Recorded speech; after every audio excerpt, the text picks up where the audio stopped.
네, 코로나19 이후의 사목 방향에 대해 가톨릭교회의 고민이 깊습니다. 한국가톨릭문화연구원장 김민수 신부와 자세한 이야기 나눠보겠습니다. 서울대교구 청담동 본당 주임이시기도 합니다. 신부님 안녕하세요. 네, 안녕하세요. 예. 네. 이 올해 초 코로나19로 사상 초유의 미사 중단이라는 사태를 겪었습니다. 이 신부님께서는 36년째 사제 생활을 하고 계신데도 좀 당황스러우셨을 것 같아요. 좀 어떠셨습니까? 네, 사실 사제 생활 해오면서 이런 경험은 처음이죠. 예. 네, 다른 사목자들도 마찬가지겠지만은 2달 정도 네. 미사가 중단되고 또 성당이 폐쇄되면서 네. 저 나름대로 이제 미사를 드려왔지만은 가장 힘들었던 것은 본당 신자들을 만날 수 없었다는 거, 네. 네, 그런 것이 가장 힘든 것이지 않았나 생각을 합니다. 그래서 그 신자들과의 어떤 소통 이런 예. 것들이 상당히 필요했다라고 생각이 들어서 뭐 문자 메시지라든지 또는 뭐 전화라든지 이런 거를 이제 통해서 네. 이제 소통은 이제 가능했지만은 어쨌든 그 미사가 중단된 그 상태에서는 상당히 어려움이 있었고요. 예. 또 뿐만 아니라 이제 그 6월 달부터 그 단체 활동이 이제 재개가 됐거든요. 조금씩 네. 조금씩. 예, 그렇지만은 그 미사에 나오는 신자 숫자도 그렇게 많지가 않아요. 예. 네, 거의 예전에 비하면 한 반 정도밖에 안 되기 때문에 예, 그런 또 어려운 점, 네, 예. 이런 것들을 많이 겪고 있습니다. 네. 예. 이 코로나19 사태로 종교를 좀 바라보는 시선이 달라진 것 같습니다. 종교 시설을 통해서 좀 감염이 확산되기도 했는데요. 또 집단 감염의 위험 요소로 인식되고 있다. 이런 얘기도 나옵니다. 그렇지만 종교만이 이런 식의 종교만이 할 수 있는 좀 긍정적인 역할도 있을 것 같아요. 신부님 어떻게 생각하십니까? 네, 사실 그 어떤 특정 종교로 인해서 네. 코로나가 상당히 많이 확산됨으로 인해서 예. 일반 사람들한테는 종교의 이미지가 굉장히 네. 부정적이 되어 왔었습니다. 네. 네, 그렇지만은 또 종교는 이 대사회적으로도 여러 가지 긍정적인 역할을 또 하고 있습니다. 예. 지금 이 코로나로 인해서 많은 사람들이 불안하고 두려워하고 예. 이런 그 경험을 지금 하고 있기 때문에 이런 사람들에 대한 어떤 그 마음의 위로라든지 네. 또는 이제 치유라든지 그런 면에서 종교가 좋은 역할을 해줄 수 있고요. 예. 또 뿐만 아니라 지금 사회적인 약자들 또 취약계층들 이런 어려운 그런 계층들이 있어요. 예. 이런 계층들에게 우리 종교가 서로 연대를 해서 어떤 물질적이든 또는 네. 그 이상의 여러 가지를 서로 나눌 수 있고, 예. 네, 그래서 이 종교는 정말 그 어떻게 보면 이런 긍정적인 역할을 통해서 좋은 이미지를 또 가질 수가 있습니다. 네. 그러니까 행정이 미치지 못하는 곳까지도 종교는 좀 더 유심히 살필 수 있다. 이런 말씀으로 네. 알겠고요. 그리고 코로나19 사태 이후 가톨릭 교회의 사목도 좀 변화가 필요해 보이는 시점인데요. 이 비대면을 선호하는 신자들이 늘면서 뭐 가상 교회다, 유튜브 미사다 이런 얘기도 많이 나옵니다. 신부님은 이 부분에 대해서는 어떻게 생각하십니까? 네, 사실 2달 동안 미사가 예. 중단되다 보니까 신자들은 뭐 주일마다 아니면 매일 미사를 참석을 해야 되는데 오프라인으로 이제 하질 못하니까 결국엔 비대면으로 예. 이제 전환될 수밖에 없는 거죠.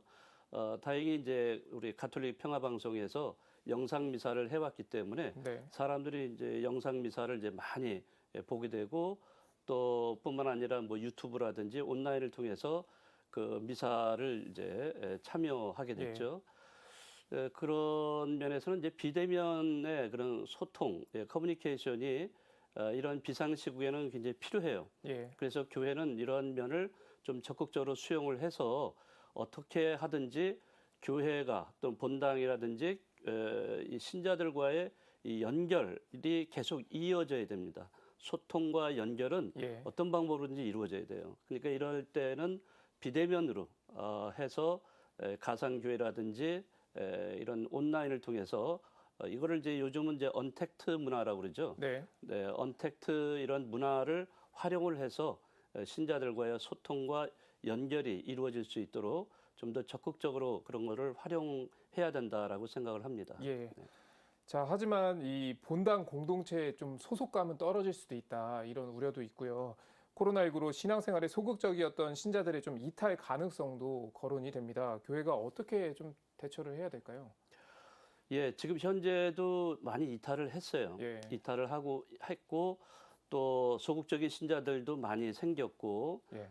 그러면서 주일 미사에도 예전에 비하면 아까도 말씀드렸듯이 예. 반토막 이게 이제 벌써 3개월 이제 미사가 재개된 지 3개월이 지났는데도 그리 늘지를 않아요. 네. 그래서 저는 그 좀 이런 적극적으로 좀 신자들이 성당에 더 나올 수 있도록 어떤 새로운 사목 프로그램을 좀 만든다든지 아니면 네. 기존에 있는 이런 사목 프로그램들을 조금 더 이 코로나 시대에 맞추어서 예. 좀 수정을 해서라도 신자들이 함께 자발적으로 함께 할 수 있는 이런 프로그램으로 연결이 된다면은 이런 소극적인 신자들이 조금 더 자극을 받아서 성당에 좀 나오지 않을까 네. 이제 그런 좀 희망을 좀 갖고 있습니다. 네. 그래서 이 한국 가톨릭 문화연구원의 어깨가 좀 무거워 보이는데요. 앞으로 좀 어떤 활동 계획하고 계십니까?